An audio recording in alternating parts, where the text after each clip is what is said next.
finished An American in London by Louise. It is one of those books that I didn't know was coming out. It releases on June 24th, but I didn't know anything about it. I saw it on Netgalley when I was on there looking for something else, and was like, oh, Louise, love her, what's this all about? So it was a solo narration by Erin Mallon, who I adore, so I was like, absolutely. I will say, when I went in, when I saw American in London and it had a guy on the cover, I did assume that the American was a American mask character.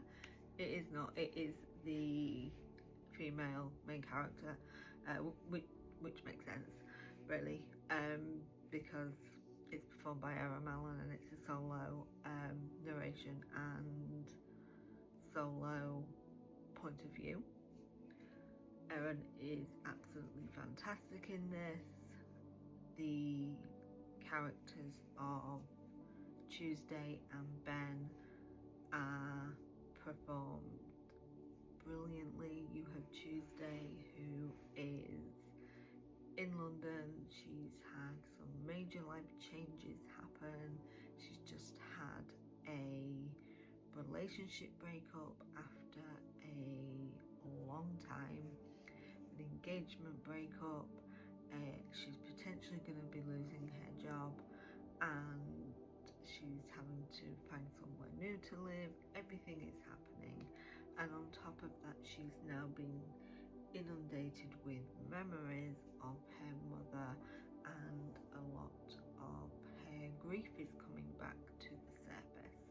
So she's got a lot to deal with, and one of the memories that is coming back is all around a childhood crush on an actor that her and her mum loved watching the movies of, and she happens to be staying in a hotel that is having a convention for him, and she happens to meet somebody who she thinks is him. It's not, but it is his like doppelganger in Ben. Ben is not interested in the slightest, but she is, you know, your typical friendly American. He is your typical not friendly British person. Standoffish, like, why is this person speaking to me? Like, leave me alone in my bubble. And she builds up this sort of connection with him, bumping into him in all these places, and they end up at the same place at the same time. He's meeting his friend, they're having dinner, and they're like, let's have dinner together, and from that it kind of snowballs into a fake engagement, and I'm just like sat there like, I am here for this. And she introduces him to the movies of this guy and the different locations.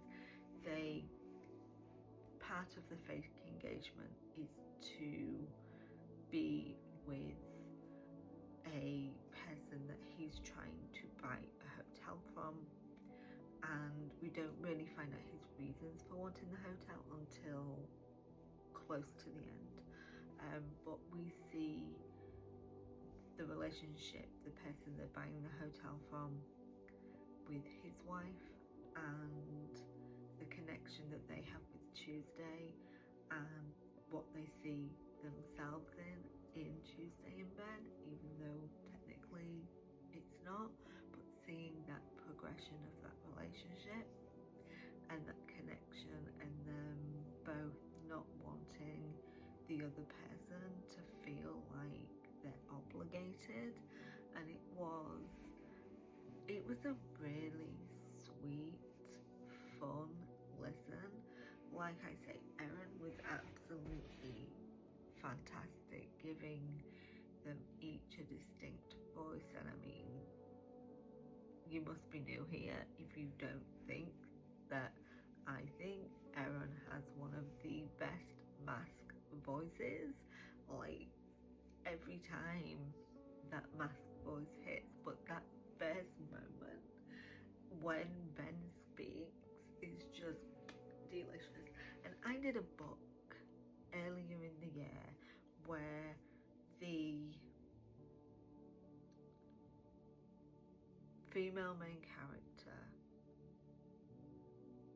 kept getting the male main character's name wrong on purpose, but it was a mispronunciation, and I felt it became too much, and it was more about being disrespectful and less being funny.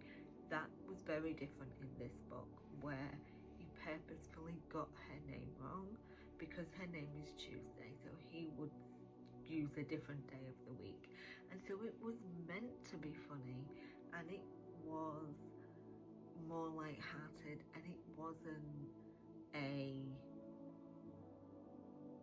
it's a mispronunciation, even though I know how to pronounce your name.